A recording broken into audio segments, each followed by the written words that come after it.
ID, let me see.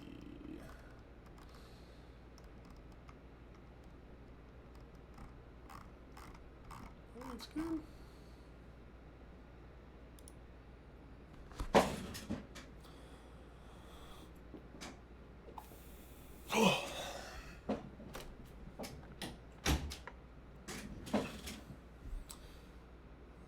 Good morning, everybody.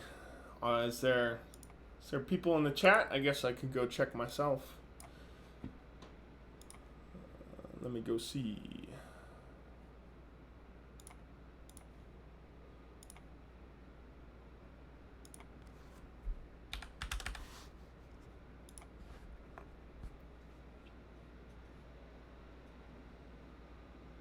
Oh, we've got a few people, huh?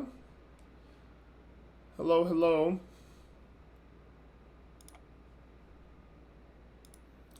It is Friday, you know. It's Friday. I don't know if that affects anyone's willingness to come to class. Maybe they'll just be a little bit late. I think that's fine. Hello, Synchro. Hello, Coda. Welcome. I see there's some people trickling in here. Not too bad, not too bad. How's everyone doing with the strings assignment, and if you've started on the balloons assignment? I know some people have started on the balloons assignment too. Are there any questions in regards to those two things? If you have one and you're typing it out, in the meantime, I'll just tell you I'm making progress on code grade. We'll see how well. Let's see how well I can get it set up. I was actually going to send them a message real quick.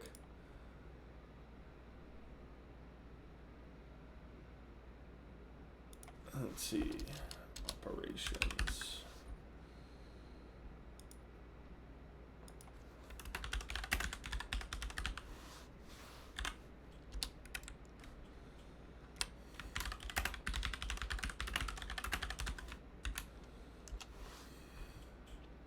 All right. All right, everybody. Happy to hear that. So today we're going to finish up operator overloading. So pretty much I'm just going to go through the remainder of our notes, which really we don't have very many left to do. So pretty much today I'll just be coding a class in front of you. I would say in general I would do a string class as an example, but since that's going to be your assignment, I'm going to overload operators for a matrix class. So we're going to get a little bit more practice with the two-dimensional array. I'm sure you're looking forward to that. And we're going to overload just a whole bunch of operators so you can see how it goes. So stop me at any point if you need me to answer any questions. Today should be pretty smooth going, as operator overloading is really not too difficult. As long as you understand what the syntax is, we should be fine. All right, so what did we talk about yesterday? Well, we did talk about multi-dimensional arrays. We spent a whole hunk of time doing that. So if you need to review it, I'm sure if you go watch it on YouTube, it will be very informative. And we talked about what a friend function was, right? A friend function is a function that has access to a class's private and protected variables. I gave you an example of that. Now today we're going to talk about why friend functions are important with operator overloading. And then we got into the actual operator overloading part of it. So we talked just a little bit about what the LHS and the RightHS are. We talked about what operators are. We talked about what the operand is, right? The operator is the symbol that represents some functionality.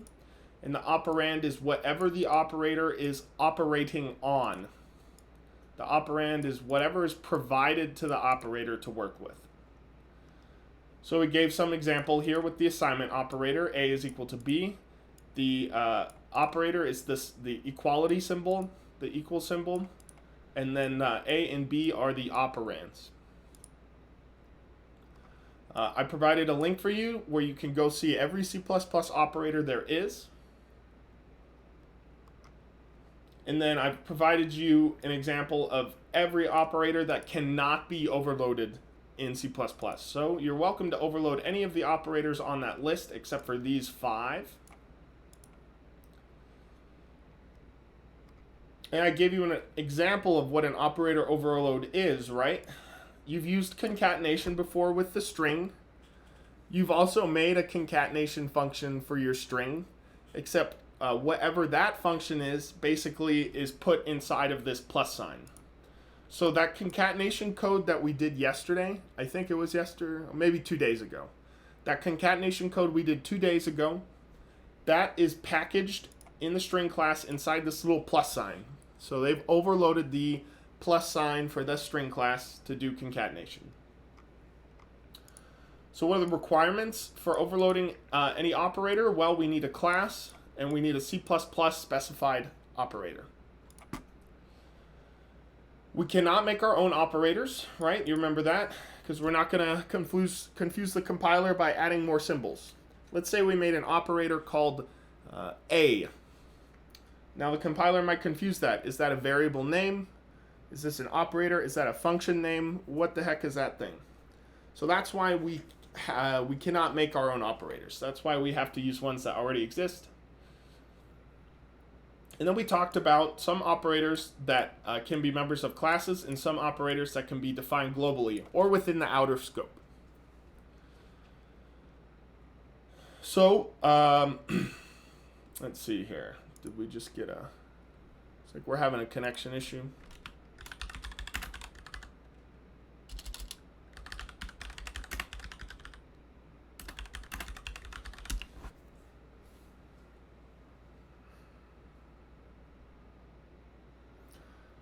Make sure I'm not downloading anything here. Am I still alive? I don't think I am.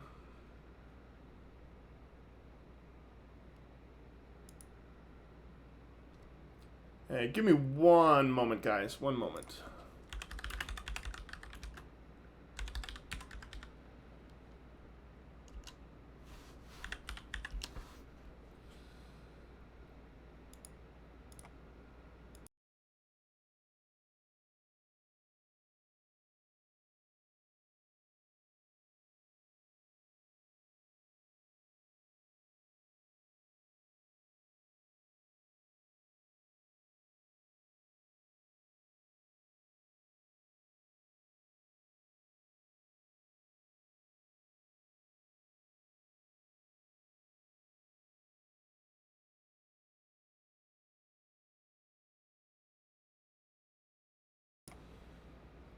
All right, can you guys hear me?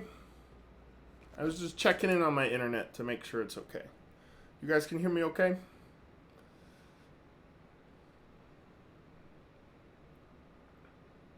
We probably have a delay now, huh? Okay. Let me check here. Yeah, we look okay. Looks like we've got a full 5 people in the chat today. That's okay. It's Friday. Oh, we got more people now. Yeah. All right. So I think we're good to go. So I'm going to continue on with our little review, and I'll just watch that connection. So recall that there are some operators that have to be members of a class. We'll do an example of that today. And operators that have to be members of a class are these operators. And the reason for that is because there's always going to be an object of our class on the left-hand side. All right? I can make this a little bigger. It means there's always going to be an object of our class on the left-hand side, right? So if we're accessing something with the brackets, then we're going to be putting that object on the left-hand side. If we're going to be assigning something to this variable, that variable will be on the left-hand side. Now, there are some operators that must not be members of the class, and it's this insertion and extraction operator. And the reason for that, at least in our terms, I'm not sure if there's any leniency with this. We can actually go check. But in general, these have to be globally defined or in the outer scope. They cannot be members of the class, and the reason for that is you're usually always going to have a stream, some stream on the left-hand side, and the object is always going to be on the right-hand side. I actually want to check that real quick.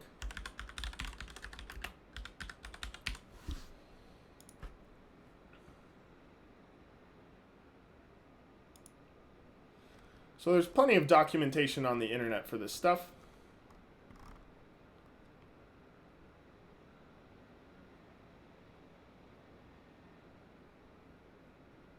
And I just want to check in. Because the way that I would think this works is we could make our own class that takes input and output and acts like a stream. And so I figure at some point we would be able to overload it as a member of the class, but it appears not. So I just want to see what the reason for that.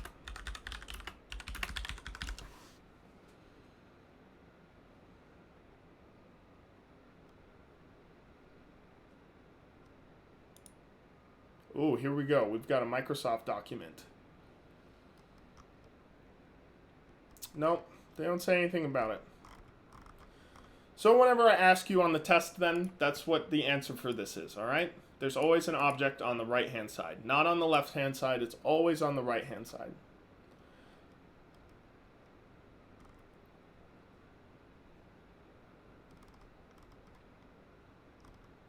I wish they would tell me. That's okay. And so that's where we left off. So today we're going to do some examples of insertion and extraction. We're also going to do some examples of these. And we're going to do a few more examples of some other ones. So there's only really two more things we need to talk about. And that's the decrement, the post and pre-decrement and increment functions. So let me kind of ask you guys, I want to see what your knowledge on this stuff is.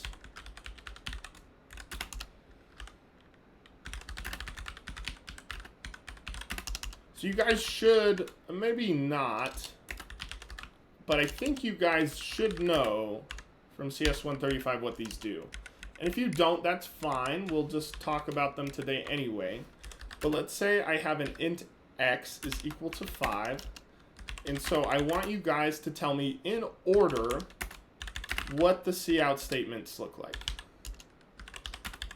So let me finish them.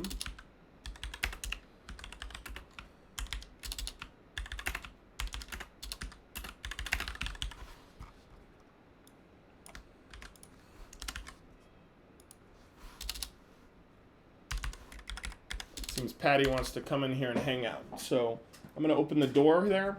But tell me, guys, in order, what is the output of this program? Do you guys know? You can come inside? You've got 2 seconds. All right, I'll leave it there for just a moment. There you go. And it's Friday. Let's say hi to the stream. Come on. Come here, let's say hi to the stream, everybody. This is Patty Pie. She's a good cat. She's a good cat.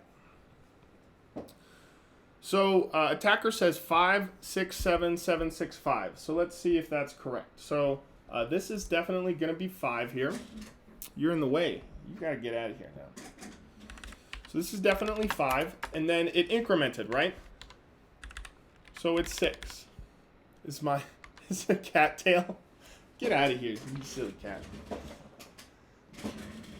So that's definitely 5, and then it increments here, right? So what does the post increment do? The post increment, it returns, basically it increments the variable and returns the variable before it was incremented, right? So what this does is it's going to make x equal to 6, but it's going to cout 5, as it does. And then now it's equal to 6. Now this plus plus, this pre-increment does the same thing, except it increments the variable and returns it. All right, so it's gonna turn this 6 into a 7, and it's gonna return 7. And so similarly, these work the exact same way. So this is going to return 7, but now it's 6, and then it's gonna pre-decrement it to be 5. All right. So we can overload. These are operators. All right. We can overload them, but we have to know what the difference is. All right. We have to know what the difference is. Now, you can have these have any functionality that you want. But if you want to overload the pre-decrement or the post-decrement, you have to specify that. So the post-decrement ops, or just the post ops is what I'll say. These are var plus plus or var minus minus, right? I'll put it in quotes. These are the actual operators, right? And notice that they're coming after the variable. They're coming after the variable.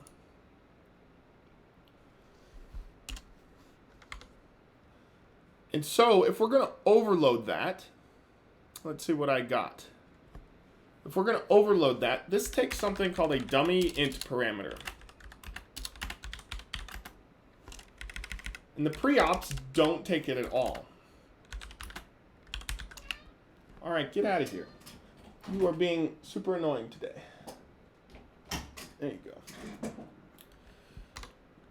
So this one is backwards, right? So we're going to have the minus minus var or the plus plus var.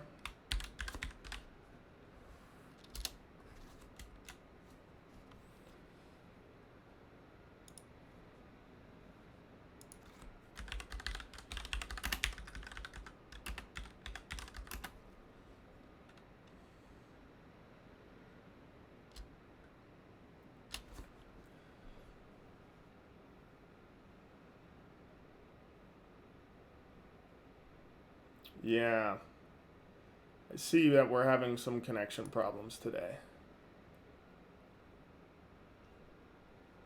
I wonder if there's anything that I can do about that.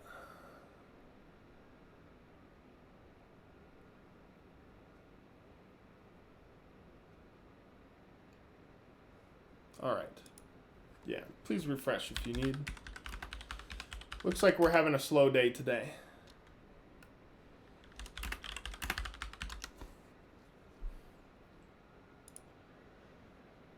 So if I'll show you what the syntax for this one is. All right, so this is going to be our pre-operator. All right, so let's say we're going to have some class X, and within our class, I want to overload this operator. And so whenever we overload an operator, we need to provide a type. So let's do this first, actually. Syntax for operator overloads. And then we're going to get into our example for today for operator overloads. All right. So as I said, say we've got a class X here. And within our class X, we're going to want to specify some type, whatever the operator is, and then its symbol. So this is either going to be, and I'll give you a better example, but this might be plus, this might be plus plus, without the carets, right? So that might be plus plus, that might be plus, that might be equals, it could be parentheses, it could be brackets, all right? So whatever the symbol is, and then whatever params that it takes.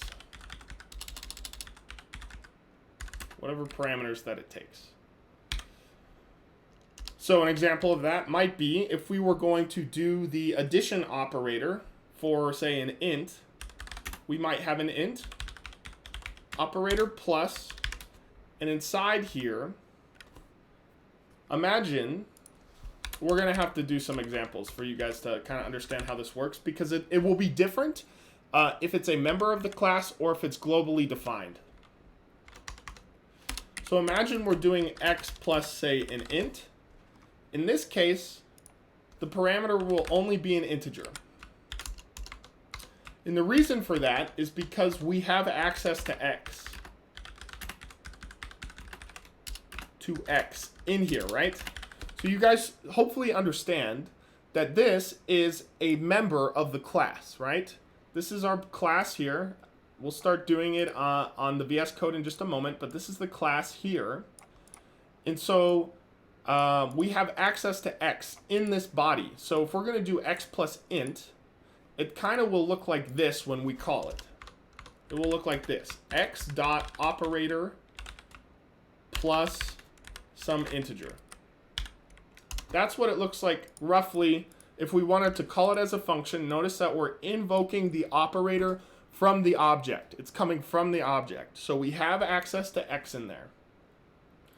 But let's say we were going to do this globally instead. If we're going to do it globally, it's going to be the exact same syntax as before. So you have the type, whatever the operator is, and its symbols. So if we're going to do it globally, then we're going to have to do this. We're going to have to say int operator plus. Now take a guess for me. What parameters would it take? If we're doing this globally instead of a member of the class, but we still want to do an x plus an int, what operators do you think that this function here will take? Or what, not operators, but what parameters? What goes in here? What goes in here? If we're going to do x plus int, yeah, so an x, right? An x type. Well, it's just a parameter, all right? So it's not going to be, it might be a copy of x, that's fine. But it's going to take an x parameter and an int parameter. So the point I'm trying to make here is that if it's a member of the class, notice you don't have to provide the x. That's what I'm saying. If it's a member of the class, you don't have to provide the x. But if it's a global defined operator, you have to provide the x. Now, as of right now, do I have access to x's? Let's see. So, Cherry, to kind of give this an idea here, the class is x. So let's say x here, we might make this a little better. Let's say in here I've got a private member int g, and in this int g, this is private, right? And then everything else can be public.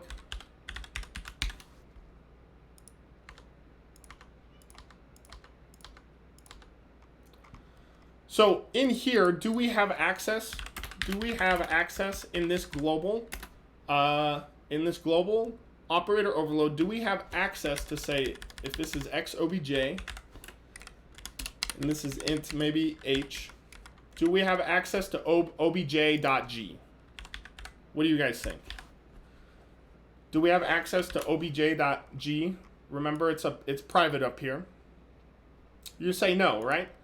But what did we learn about? Can we give this operator access to obj.g? And how can we do it? What do you guys think? How can we do it?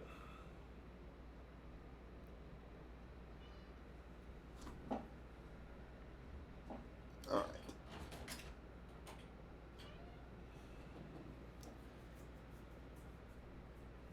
No, that's not exactly what I'm going for. I was thinking more maybe a friend function. We might understand this a little better once I start getting the example going. But I would like to make it a friend function. So that's kind of why friend functions are important for operator overloads. So up here, I might be able to do, can you stop? I might be able to do friend, whatever the type is, int operator plus the x type and the int type.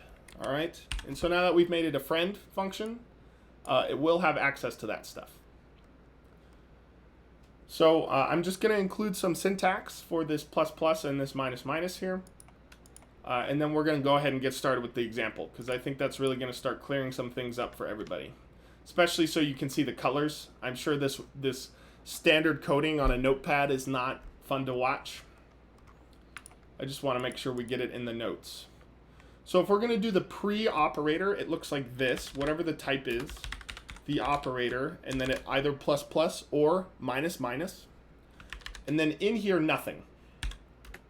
All right, in here, nothing. So this is going to be as a member, as a class member. Now, let me just see if you're following along here. If I'm going to do it globally, what parameters do you think it takes? Let's say I'm going to do the minus minus one globally. What parameter do you think it takes if I want it to be working with class X?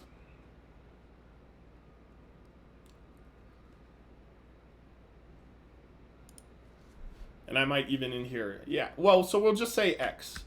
So I kind of skipped over.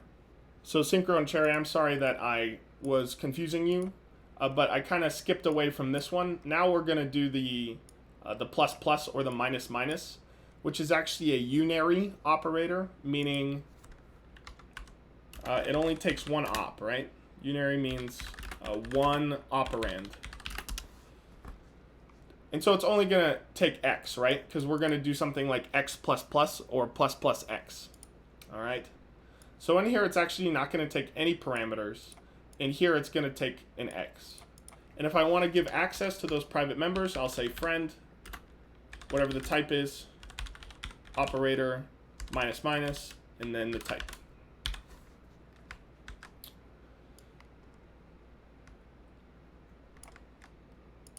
Yeah, so I kind of skipped over that. I'm sorry.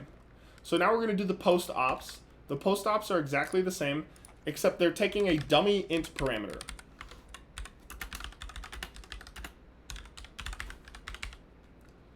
So this takes a dummy int parameter as well. Now it's called a dummy int. It's called dummy because we aren't going to use it.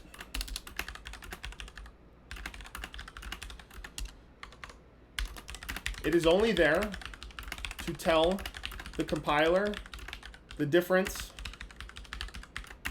between a post and pre operator. All right, so that's all it means. And so on a test, if I ask you that question, I'm gonna say, how is the post op and the pre op defined differently? Are we okay? I think my connection's looking fine here. I think we're good. So on the test, I'll ask you that question. I'll say, how is the post-op and the pre-op different when it comes to defining it? I'm sorry about that, guys. We're having a rough day. So if you miss anything, tell me so I can go back. All right? If you miss anything, tell me so I can go back. So Cherry asks, pre-ops take one parameter and post-ops take two. So it depends. Let me do this. Let me do it this way. So the pre-ops, if they are members of the class, they take 0 params. If they are globally overloaded, they take 1 param. In the post ops, I'm just going to copy this. In the post ops, if they are members of the class, it's going to take 1 param, right? And that 1 param is the dummy int. And if it is globally defined, what am I doing? If they are globally overloaded, then it's going to take 2 params, in which one will be the, one is the dummy.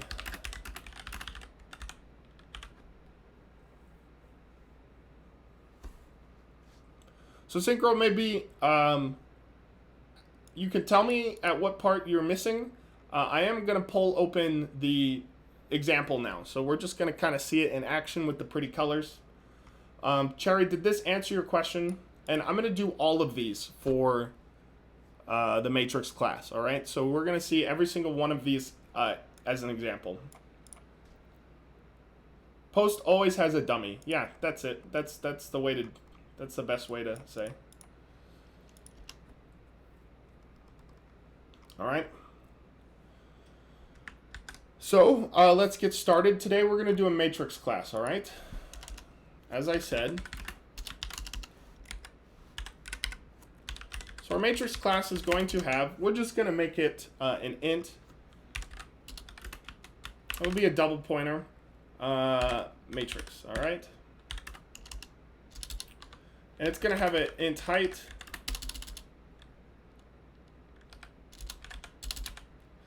And a width. All right.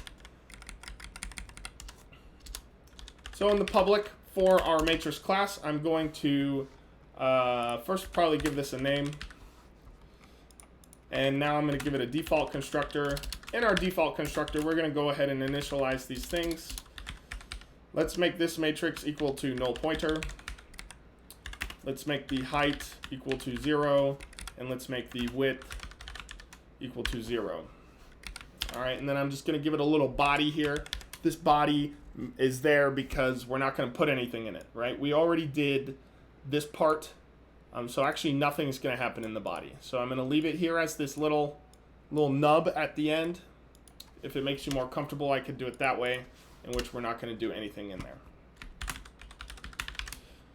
Now let's pretend that the matrix takes, well, let's say a few things. Let's say it will take an int h and an int width, in which we could initialize these all to be the height and the width, right? So this can be the h, and this will be our w. And then here we're going to allocate that matrix, all right? We're going to allocate that matrix. So the first thing that we need to do is we're going to say this, right? We're going to say matrix, that's our pointer, is equal to, can anyone tell me how many stars I'm going to put here? We're going to do the height. How many stars do you think will go there? First thing we'll do is allocate our height. Yeah, 1 star. 1 star.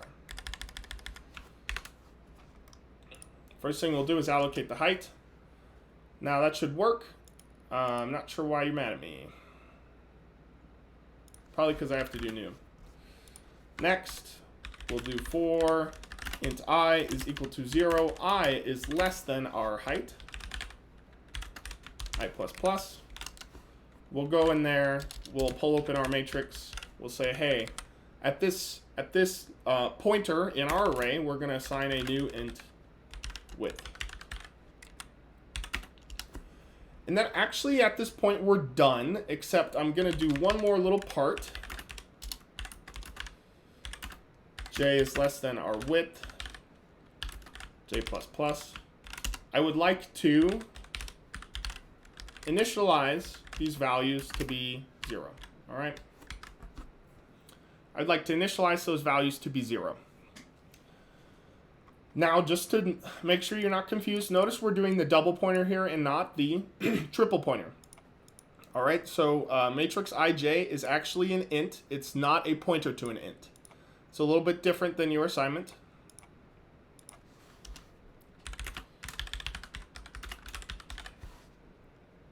All right, and then we're going to initialize to 0. So that's going to be that constructor. And then let's make our destructor. All right, let's make our destructor. So recall, whenever it comes to allocating something, for every new, we have to have a delete. All right, for every new, we have to have a delete. Now, whenever I do this, I like to do it this way. I actually like to just copy this bit and put it in here. And then I'm just going to kind of delete the news. And for every new I have in here, I'm going to replace it. So in fact, I don't need this bit at all. I don't need this bit at all. And all I'm going to do is I'm going to call my first delete, which is going to be on the matrix located at whatever height that is. And then I'm going to make for my second delete, which is going to be on the matrix.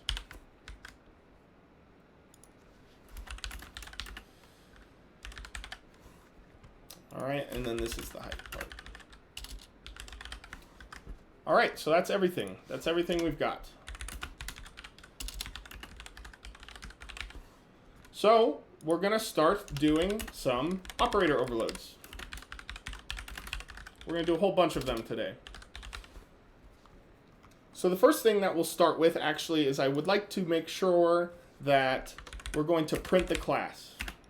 All right, I would like to see it. I would like to see it with my own eyes.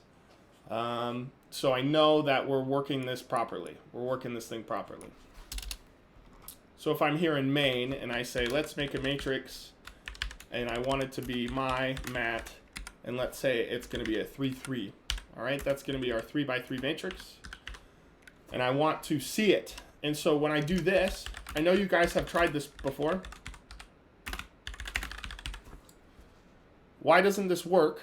Well, because this operator here is not overloaded from the matrix class. So let's do it. Now tell me, for this operator overload, is it going to be a member of the class, or is it going to be global, or do we have a choice? This is the insertion operator.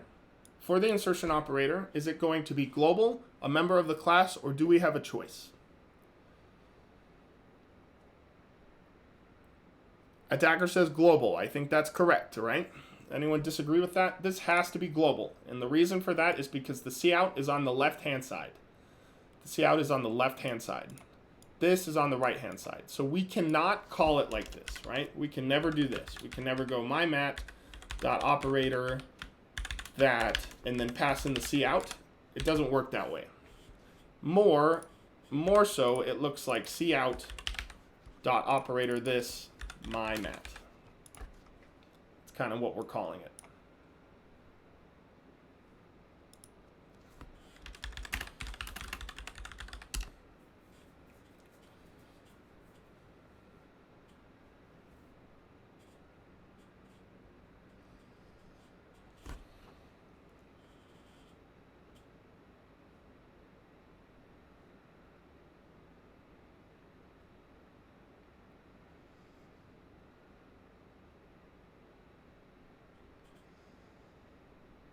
I'm going to try to fix this. I'm going to try to fix it one more time.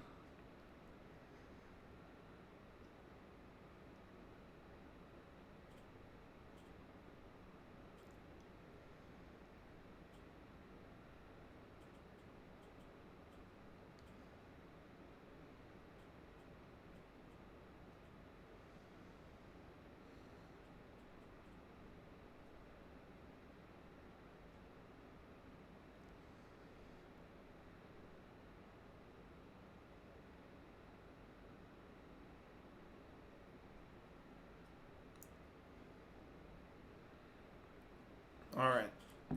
So we're back, I think. Cherry asked this question. I'm just trying to fix the connection, so maybe it'll get a little better. But Cherry asked this question here. Can I explain this? Can I explain this part? So that's kind of the point I'm making in that so that's the question I ask you. Is our operator a member of the class or not? Is our operator a member of the class or not? And so if we do something like this, at some point we're going to do a post, right? So let's do this. Let's do it a matrix operator plus plus. And this is going to be our pre. This is going to be our pre increment operator. And notice that it is a member of the class. So this one is a class member. This is a class member here.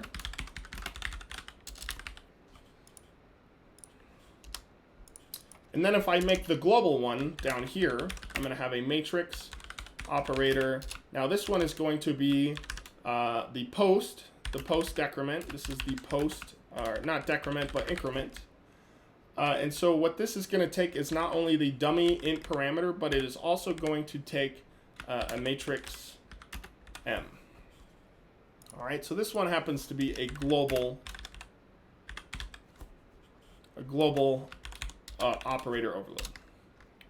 And so the point I'm trying to make when I say something like this is If it's global, it's kind of called like this. If it's global, it's going to be called like my mat and then this dummy int parameter. So notice I'm calling it like a function here, and that there's nothing on the left-hand side that's calling this operator. But also, what I'm trying to do is put it in your mind that these are almost functions. They're pretty much exactly called, they are functions. And so if they happen to be a member of the class, this thing here is going to invoke it. This thing here is going to invoke it. And so when we do that,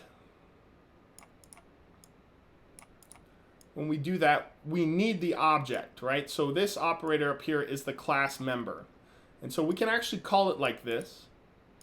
Now I'm going to confuse you guys because this is on the right-hand side, but we can represent it like this. It should work that way. Yeah, we can represent it like this. And so what I'm saying here with the cout, when I cout it, and I say my mat, I want you to picture how this thing is called. How is this operator called? So there's only two options for it, right? Because of where my matrix is placed. Where is this? This is the second operand. So it's either going to be like this, and I think this is exactly how it's going to be. As if we're calling it like a global function where we pass in cout and then my mat.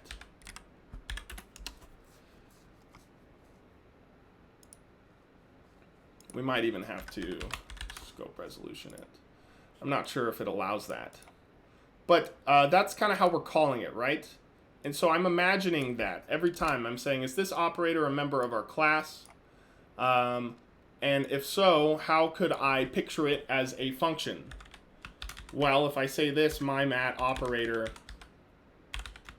like this, and I pass cout, it doesn't make sense that way. And so it either makes more sense as cout.operator my mat or a global function. If anything, I'm probably being confusing, so we should just kind of get started on it. We know that this is going to be a global operator. So these global operators are always kind of work the same thing, work the same way. So the extraction operator usually returns, or the insertion, this is the insertion. The insertion op always returns an OStream. And it's actually going to return it by reference, all right? It's going to return it by reference. And you know why that is? Well, I'll show you. Why are you mad at me? Probably because I'm not finished with that, but yet. If you're wondering why that is, if we cout 3, and then 5, and then 10, and then Bob, and then nline, the first thing, this is a binary operator. And so what are the first two operands it takes? It takes this. And then this thing returns the OStream. It returns cout. So then it couts the next thing.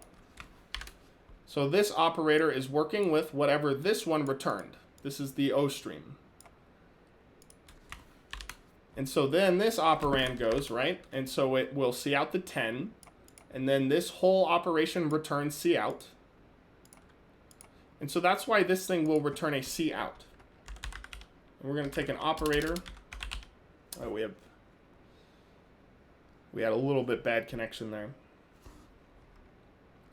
We're going to take this operator here, and it's going to take the OStream, pass by reference here, so it's going to be called out perhaps, and then it's going to take our matrix. Matrix out. And down here we're going to return it. We're going to return the out. So if there's anything that we should remember, actually, let me come up to our notes here.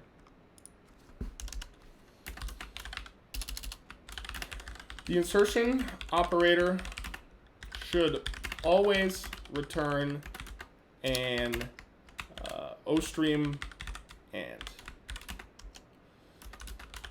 the extraction operator should always return an iStream and. All right, so it's always going to be this way. Pretty much for only these two operators, okay? And so what are we going to do in here? Well, we're going to push out whatever that matrix is, whatever it looks like. We're going to push that out into this stream. And so I'm going to overload it, and I'm going to do it the way I want. The first thing I want to do is I want to make this a friend function, right? Because at this point, if I were to print it out like a matrix, like the one I would want to say for m dot probably width to start. And then down here, I would do for int j is equal to 0, and j is less than m dot height, j plus plus. Then I'll probably take the out, and I'll want to put whatever the m at its matrix located at. First, we're going to do the height. That's a little backwards here, right? And then I'll put the width, whatever that is. And then I'm going to put probably a space there so I can see it. And then for every row, let me do it this way.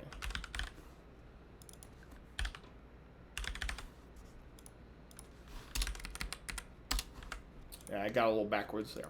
For every row, I will not see out, but I will out the end line. All right, so that's what we're going to do. Now, notice it doesn't have access to these private variables, right? So I probably want to make this guy a friend function. So I'm just going to do this, friend. And now we're good to go. Make sense? Hopefully it does. So I'm actually going to I'm going to comment out every other operator we did, and we're just going to test this out. Do you understand that this is a global operator that we've overloaded? Hopefully you understand what it's kind of doing here, and it's going to return this stream. So if we wanted to do this here, I could say cout my mat, and now I could say cout endline there. So let's go ahead and test it out on Bobby. This one is going to be the most complicated of our operators. Every other operator after this, I assure you, is going to be much cleaner than this one. So we're definitely starting with the rough one here.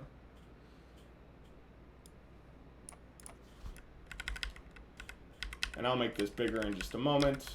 I just want to make sure that we're good to go. All right. And we had some huge problems happen, didn't we? How did I run this? So it looks like I had a bad free, but it did look like it worked. So let me just check up on this part here. Let me see what I did. So every height, I'm going to delete it. Yeah. And then I'm going to delete the height. That's interesting. Why did it do that? Oh, did I make a default one by chance? Well, it shouldn't matter.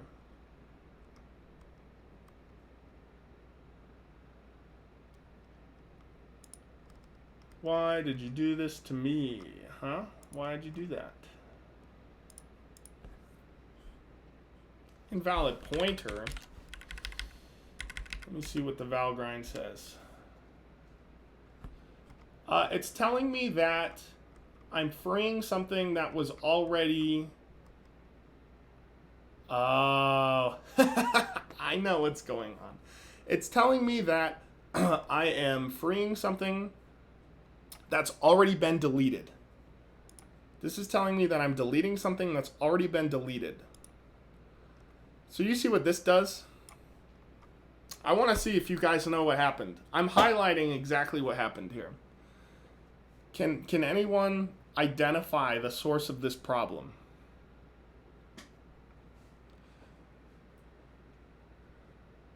I'll take anything.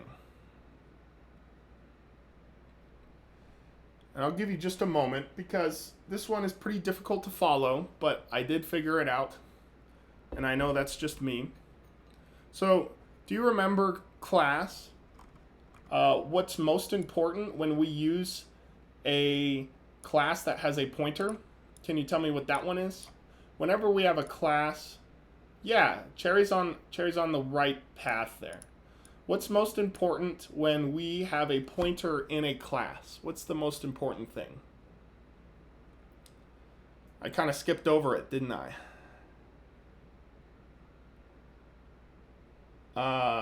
No, I didn't make I didn't make M a dummy, but it was passed by value, right? Reckless has the rule of 3, right? So I have to make the rule, I have to do the rule of 3. So I'll tell you what happened. Hopefully you can kind of understand. This was passed by value. So do you remember what constructor gets called here? Do you remember what constructor gets called when we do a pass by value? We did talk about this on the day with the rule of 3, kind of. We kind of spent a little bit of time on it too. What constructor is called when I make a copy in a pass by value? I kind of gave it to you there. I just want to make sure that we're on board with this. I want you to follow my train of thought, and I can tell you exactly what happened. It's the copy constructor, right? Yes, the copy constructor. It gets called here. Let me make sure my connection's good. Right? The copy constructor, it gets called here. Now, if we don't provide a definition for the copy constructor, do you remember what memory problem happens here? What is the memory issue associated with a copy constructor? There's 2 of them. I want you to take a guess if you don't know. It's either a memory leak or it's a shallow copy. Which one do you think it is? Or an alias, basically, right? It's either a memory leak or an alias. Which one do you think it is?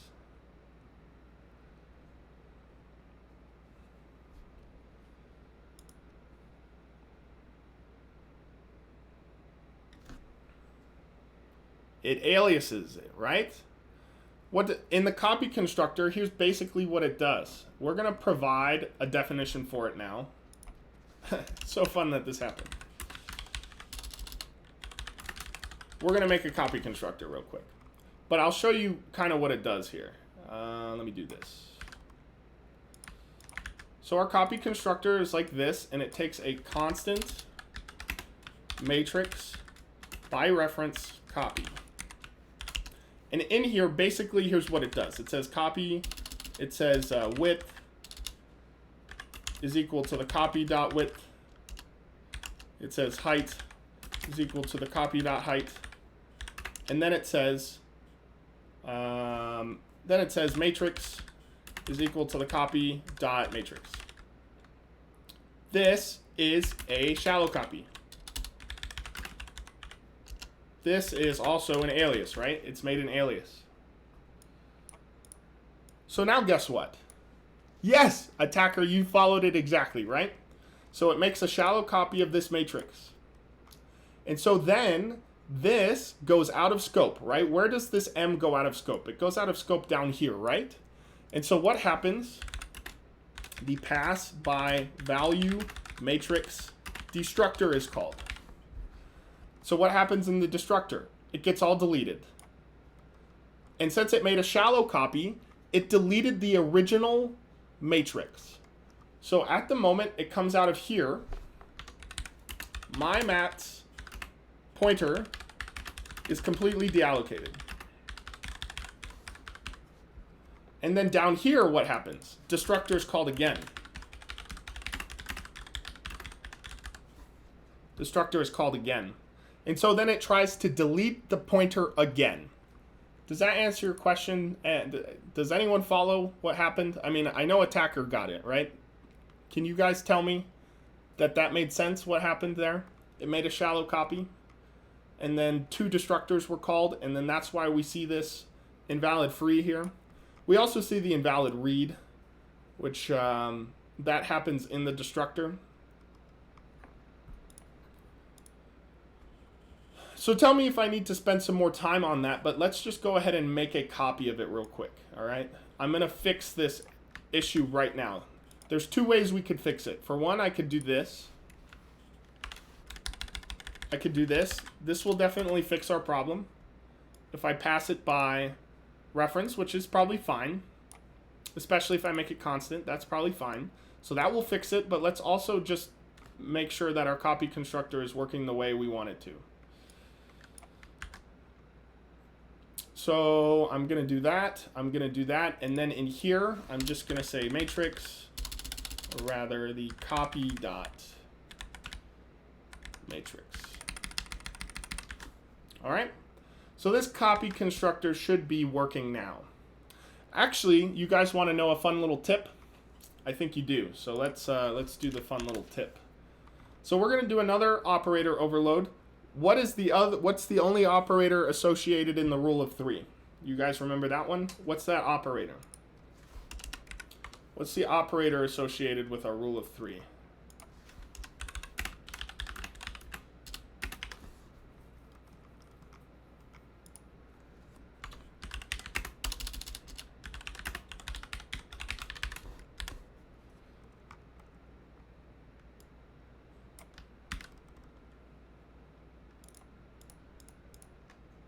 It's the assignment operator, right? So let's do that operator overload. All right, so we're following our syntax from the notes. We're following our syntax from the notes. Let me go find it. Here it is, type, whatever the operator is, whatever its symbol is, and whatever its parameters are. Now, this one has to be a member of the class, all right? If you guys want to check that, you just come up here. It has to be a member of the class. It cannot be global. And so here it is. Now, remember from your strings assignment, we have a connection issue.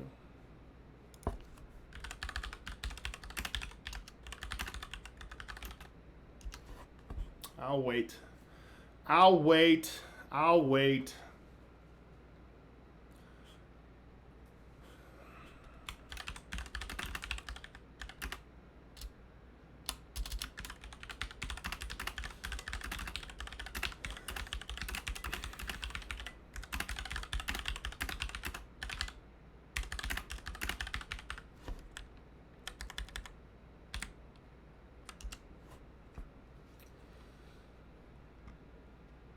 Please fix yourself.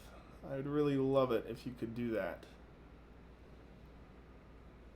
I don't understand why Cox is doing this to me today.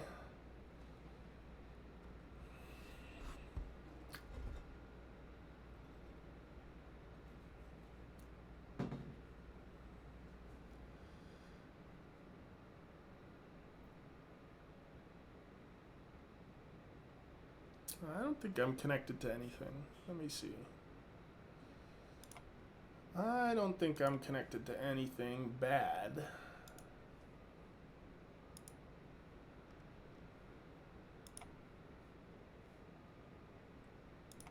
Maybe that.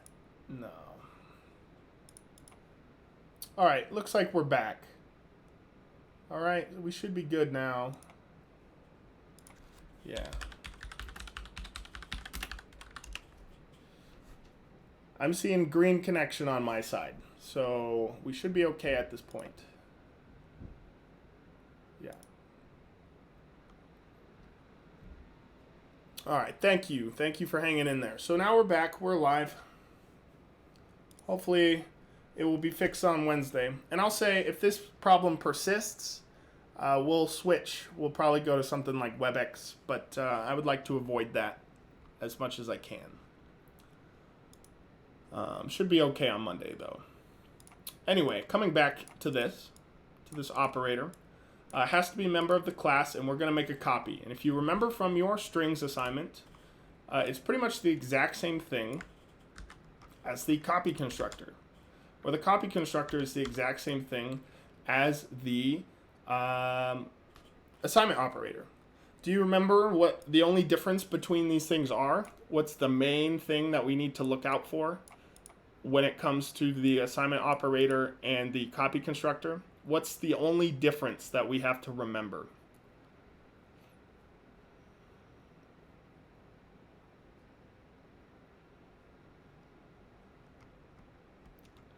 And while we're at it, I'm just going to make another member function while we're here.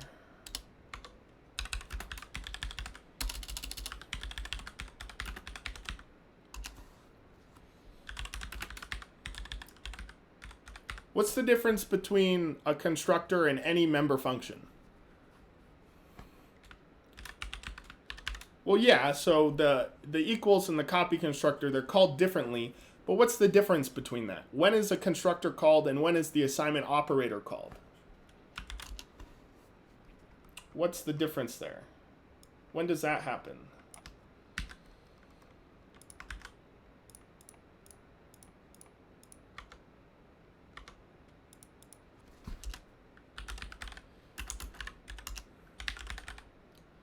The constructor is called upon initialization.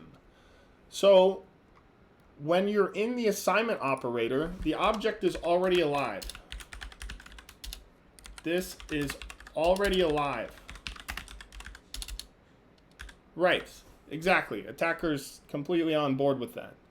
This is already alive in here, but in the copy constructor, it's not. This is a brand new object.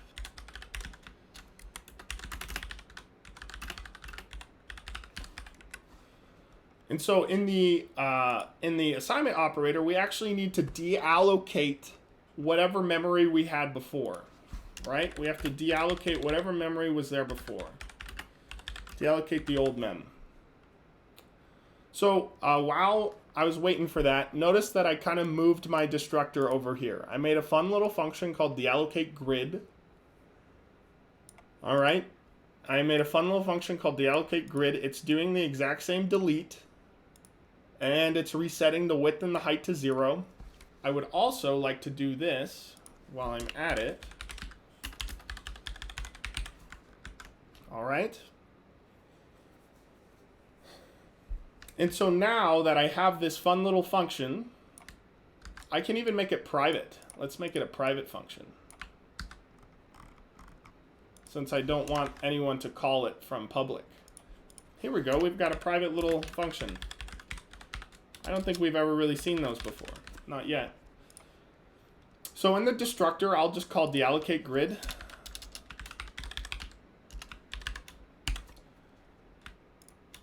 And then in the copy, or in the assignment operator overload, I'll call deallocate grid. Yeah, Cherry, I moved the destructor to the function, but do you see why? I have multiple functionality for it. So in the destructor, I'm going to call it, I'm still going to deallocate my grid in the destructor, but I also have use for that code elsewhere. This is essentially the destructor, right? This is pretty much the destructor. But if we happen to call an assignment operator during runtime, we're going to want to deallocate that grid anyway. Because what if the other matrix happens to be a different size? If the other matrix happens to be a different size, then I'm going to want to delete all my old memory anyway. So in this way, I can call deallocate grid from the destructor, as always, but I can also call deallocate grid from this operator here. Are you okay with that? Does that bother you? And can I maybe explain it a little better? Please let me know. I'm just reusing the code. I'm just reusing destructor code where I can. So notice here that in this operator, like I said, it's almost the exact same code, except we're deallocating the grid. And so in the copy constructor, I can do the same thing, but I want to do just two things. The first thing I want to do is actually, this is a copy constructor. This is a constructor. So I can initialize things like this. I can initialize these things to be like this, such that the height is 0 and the width is 0.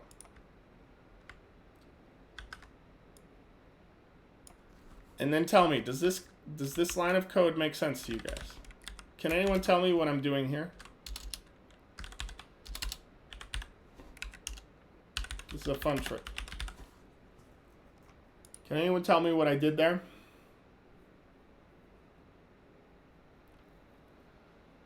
What does this do?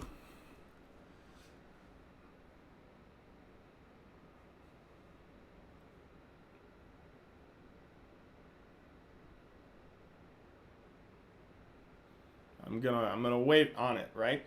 We're talking about operator overloads today. Yes, it's making a copy, but moreover, what else is it doing? What's the exact thing that it does?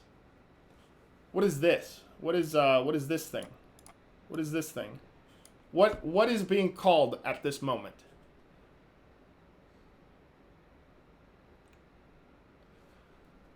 Recall that this is a matrix pointer.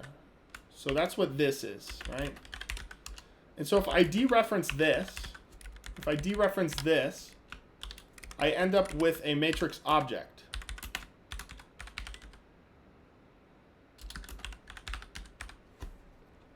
I end up with a matrix object. So what I'm now saying is I'm saying this matrix is equal to this matrix. So what looks like this? Matrix equals matrix. Guys, it's calling this function. It's calling the assignment operator. It doesn't make a shallow copy. This calls the assignment operator. Remember, I told you before that the copy constructor and the assignment operator are essentially the exact same code, except the thing in the assignment operator is that we have to delete our memory. We have to deallocate whatever memory we had before. Now, if we initialize this to be null pointer in the copy constructor, and we say that our height and our width are 0, when we call deallocate grid up here, we'll call delete bracket on a null pointer, which will be fine. This for loop won't execute at all because it's going to say for 0 less than 0. And it's just going to overwrite width and height to be 0 anyway. So do you see how I'm reusing? This is just the assignment operator. I'm just calling the assignment operator. If you would prefer, this is kind of what I'm pointing out. If you would prefer, I'm calling it like this. And even more so, I'm doing this. I know that is probably mind-numbing, what I'm telling you here. But remember that this is a pointer to the object that the member function was called from. So if I'm down in here and I say matrix M2 and I pass in my mat as a copy, this calls our copy constructor, right? This calls our copy constructor. So M2 is this, right? So this is M2. Where are we at here? So this is a pointer to M2.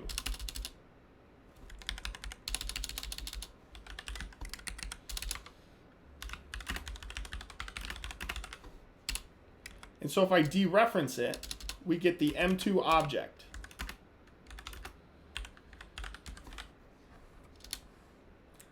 And then I say this. I say M2 is equal to the copy. And what does that call? That calls the operator. That calls the operator. So all I'm doing is this. So this is a fun trick. So for the rest of your lives, as long as you understand what's going on here, I'm basically doing this.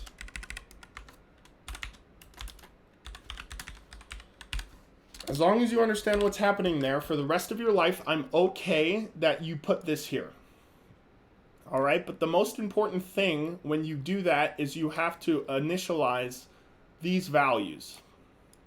All right, you have to initialize these values. If you do not initialize the matrix pointer, it will go into the assignment operator. It then will call deallocate grid. It will then come up here, and these have garbage values in them, and it will call delete on a garbage value, and then your program will break.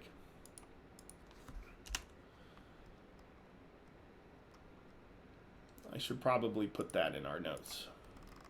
I see silence in the chat. I'm guessing that you guys are not happy with what that is.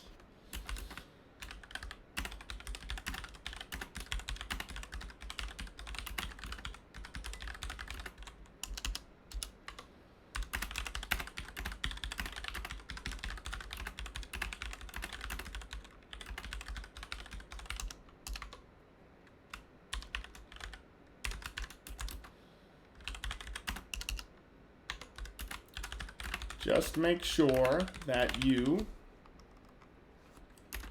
initialize the vars in the copy constructor before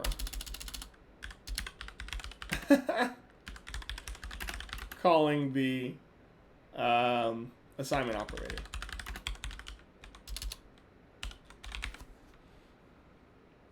If you can, yeah, it's a lot. If you can, though, try to tell me what part of it confuses you.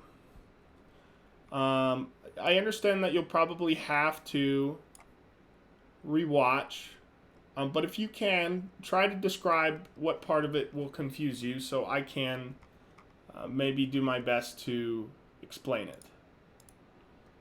Now I have to figure out where I'm at here because we just overloaded our assignment operator. Our matrix, our destructor is good. Our copy constructor is also good. Our parameter constructor is fine. Our default constructor is fine. Our deallocate grid function should be fine as well. So I just got to see here why. Oh, I see. So I'll show you now. We've kind of fixed our code. So even if I make this pass by value still, now we're not going to see this invalid free. All right. So let's kind of just run our code again. And maybe I can even put some cout statements. You guys want to see some cout statements?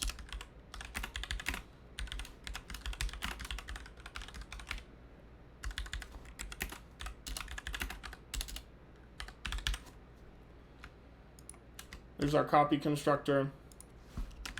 Here's our assignment op.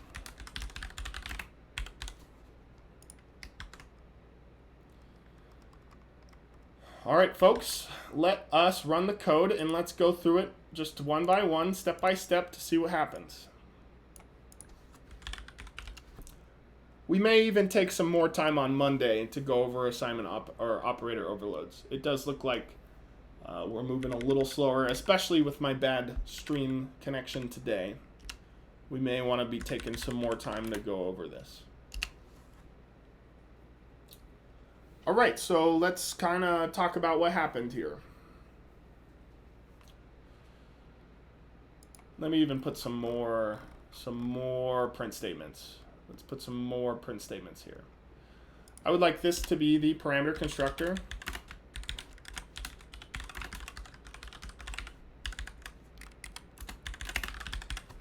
And let's do our destructor as well.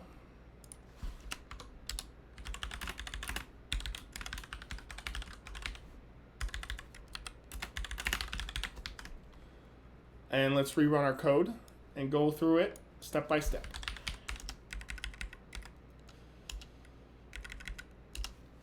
All right, everybody, here we go.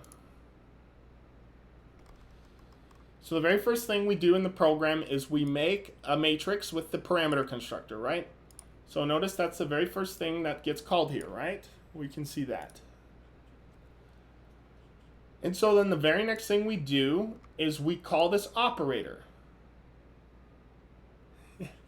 Terry asked the assignment op. I'm showing you. Yeah, I'm showing you what's going on here. This is, I think you might kind of understand what happened.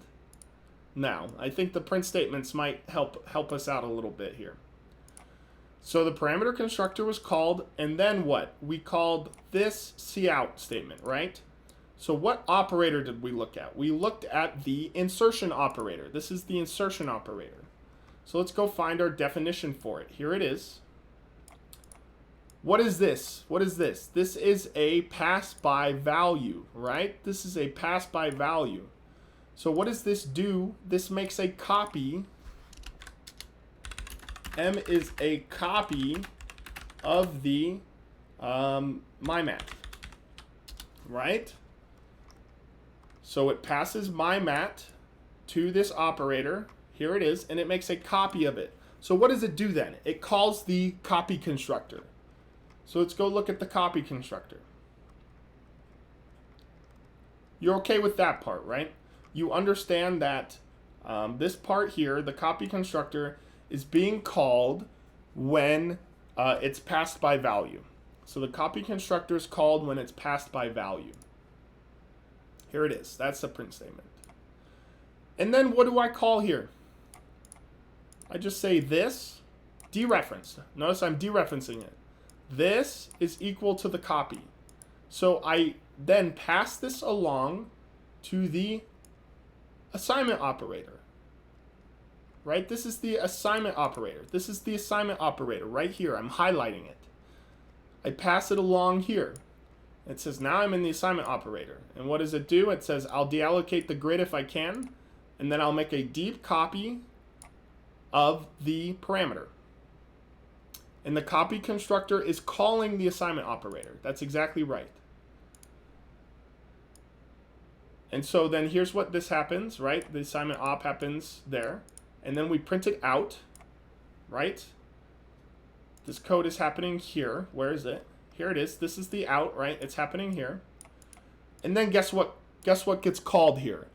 The pass by value destructor. The pass by value destructor is called. So then we see this. And then down here at the bottom of the program, we return. So then we see this. Do you kind of follow that? Please tell me if I need to go back through that one more time. But remember, what I said is that the copy constructor, the way I've done this fun little trick here. Fun little trick. In the copy constructor, I'm going to call the assignment operator. That's what I'm going to do. They're pretty much the exact same code. So as long as I can prepare in the copy constructor, where is it? As long as in the copy constructor, I can prepare these parameters so that the deallocation part will not be a problem. Remember that if I initialize this to be a null pointer, in the deallocation, if I delete a null pointer, at least with the brackets, nothing happens here. There will be no problems. No problems happen here, right? Yes, I'll explain why. So Cherry asks, can you explain more why we had to deallocate the grid at the assignment operator? So pretend I have this now. So pretend I do this. I'm not going to do that part. But let's say down here, 3 by 3.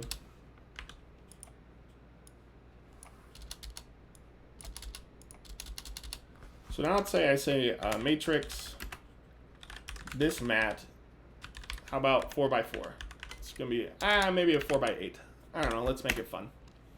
We can make it any dimensions we want. And then I do some code, right? Maybe I see out it. And then somewhere down here I say this mat is equal to my mat. So notice that this mat is already alive, right? It was declared up here on line 100. And my mat is also already alive. It was declared up here on line 97. Notice that this mat is a 4 by 8 and my mat is a 3 by 3. So their dimensions are not the same. They have different dimensions. Dimensions. And so, at this point, we call the assignment operator from this mat. And so what we do is we go up into the assignment operator. Here it is. And we say, at this point, I have a 4 by 8 and a 3 by 3.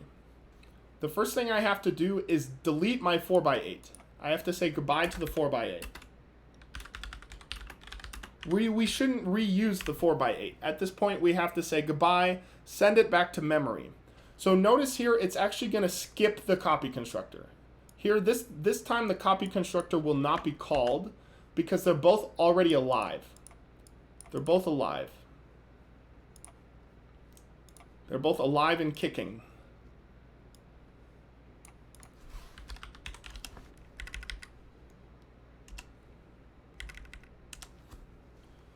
So let's follow it, right? Let's follow it. So we already know this part, right?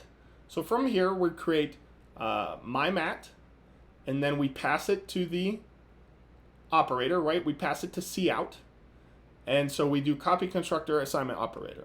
And then we print it out, and then the destructor gets called on the parameter, right? The destructor gets called on this pass by value parameter. So then the next thing I do is I call what? The parameter constructor, and I print it out. So here I call the parameter constructor. Oh, right, and then I send it to, the operator overload, right? So the same thing happens again. The copy constructor gets called, the assignment operator gets called, we print it out, and then we see the destructor is called for that. But notice here I see the assignment op. Where's the copy constructor? Well, there's no need for the copy constructor at this point. There's no need for the copy constructor at this point because this mat is alive, my mat is already alive. We're not creating a new object. In fact, we're taking whatever's in my mat and we're overwriting whatever is in this mat. So I have to delete the memory that was in here. That's the very first thing I have to do. Does that answer your question? Do you understand that in the assignment operator, the objects may already be alive? The objects are already alive. When we call this copy constructor, we create a new object. Kind of at this point, we now have an alive object. But we don't have to worry about deallocating anything in the copy constructor because we just created it. But we can send it to the assignment operator if we want.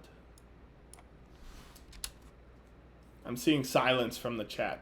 Probably didn't send it through.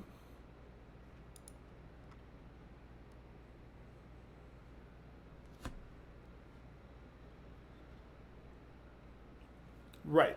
So Cherry says, it called assignment operator when you said this mat equals my mat. Yes, that's what happens here. What it also happens here, right? Here we call the assignment operator. Down here we call the assignment operator. You actually think you're beginning? I hope so. I hope so. We can spend time on it. You know, it's kind of hard to follow. I get it. It's kind of involved. The assignment operator gets called here. So we're kind of all, you know, there's a lot of stuff going on here. So maybe to wrap up the day, and we'll come back on Monday with this, let me do one more little operator overload. So we did one that's a member of the class, right? We did that one. We did the assignment operator. So we did this. This one is a member of the class. And then we also did this one, the global operator. So let's do one more. Let's do the pre-increment operator. If I wanted to do the post-increment, I put an int here, all right? So just remember that.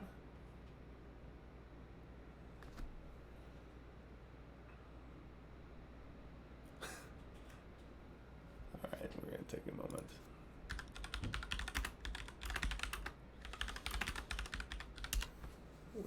We had a stream lag for just a moment there.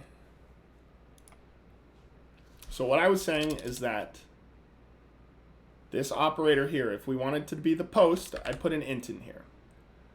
But it's going to be the pre-increment, so we're going to do that. So let's go ahead and give it a body.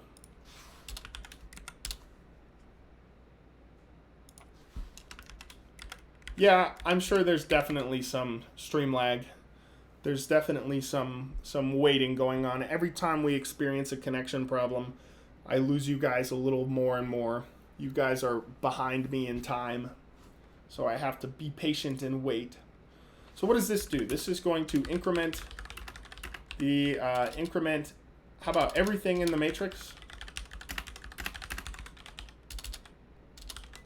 Increments everything in the matrix, then returns it.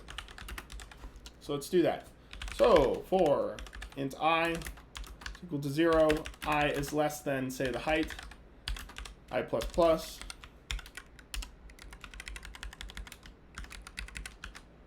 And then for int j is less than our width, j plus plus.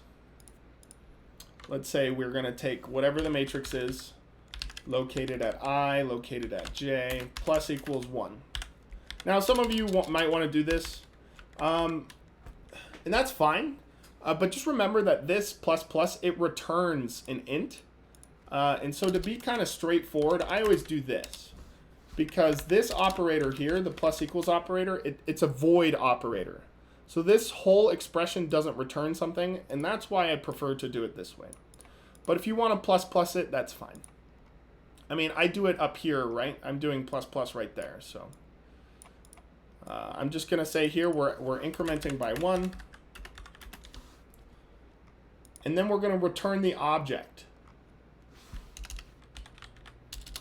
Are you guys okay with this? This one, what I'm about to say?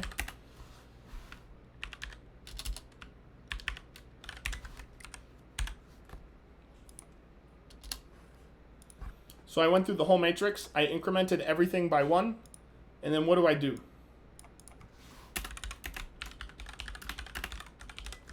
Now I'm going to return a copy of this, but I'm dereferencing it, right? I'm dereferencing the this pointer. So I'm going to return a copy of the matrix. What? It's the same thing as up here. Remember what this is. This is a pointer to the this is a pointer to the object. To the object that whatever this function was called from, right? So I'm taking this pointer. This is a pointer to a matrix object, right? If I dereference it, I get a matrix object. So I'm going to return it. So down here now, I'm going to say, I kind of want to make a new one. It doesn't matter. I'll say this mat. Actually, I prefer the 4x8. I think that one's kind of fun. I'm going to say this mat plus plus. That one is not overloaded, right? We did the pre. We did the pre overload, not the post. So that's the pre. And I'm allowed to print it out. Because that returns something, right? So this is going to call our, where is it? Let me see. Let me just put out all the messages here. This is the insertion op. And then let me do this one. This is going to be the pre-op, the pre-inc operator.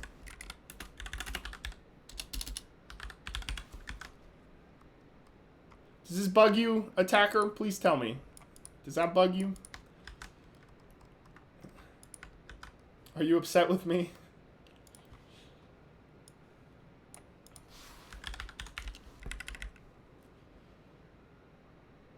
Alright, so we're going to see the whole calling sequence here with all the new messages, and then we'll be done for the day.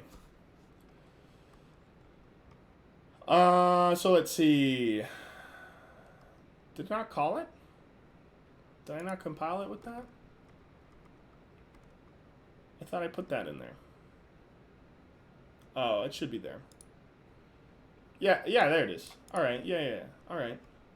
This is a whole calling sequence, right? Parameter constructor, we remember this is our call. This whole bit is our call to the insertion operator, right? This whole bit is our call to the insertion operator. It makes a copy for the parameter. The copy calls the assignment, and then after that we print out insertion operator, and then we print our matrix. And then the destructor is called for that. Destructor is called for that parameter, right? And then what do I do here? I call another parameter constructor, and then I print it out, right? So this thing is our whole call. This is our whole call to the insertion operator. And then this was our assignment operator, right? That was our assignment operator that we did here.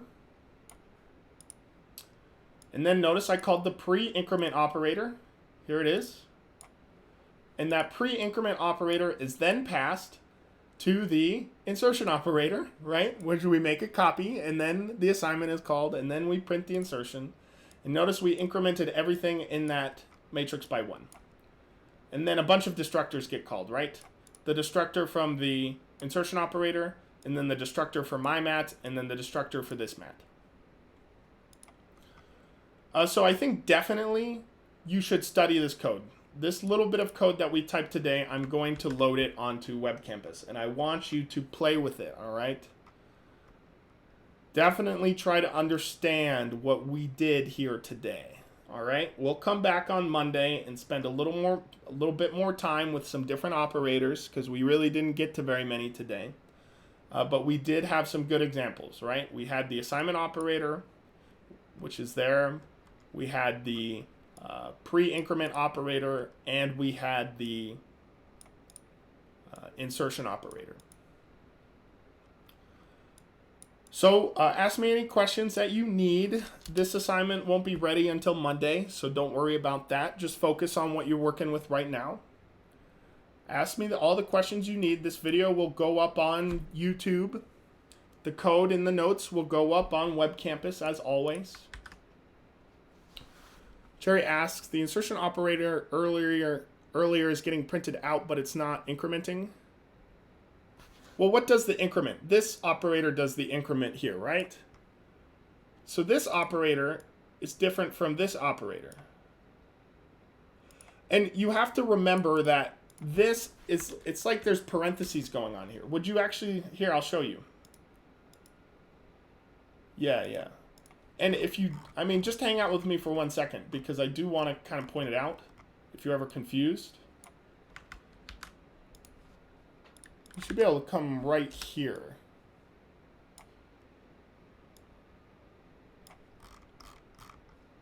I'll scroll down.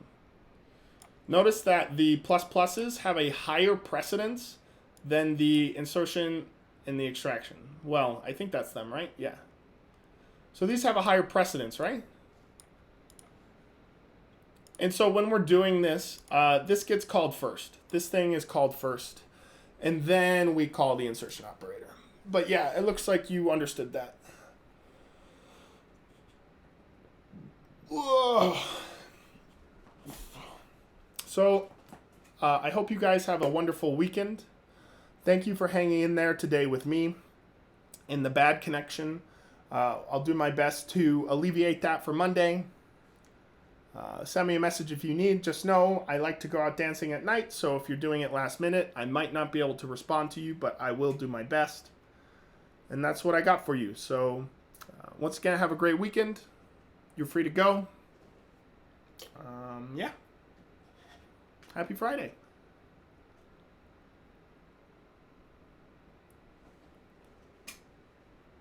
You are welcome. You are welcome.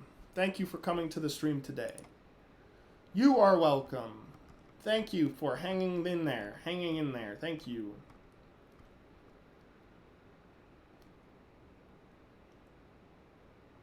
You are welcome. Thank you, Magum.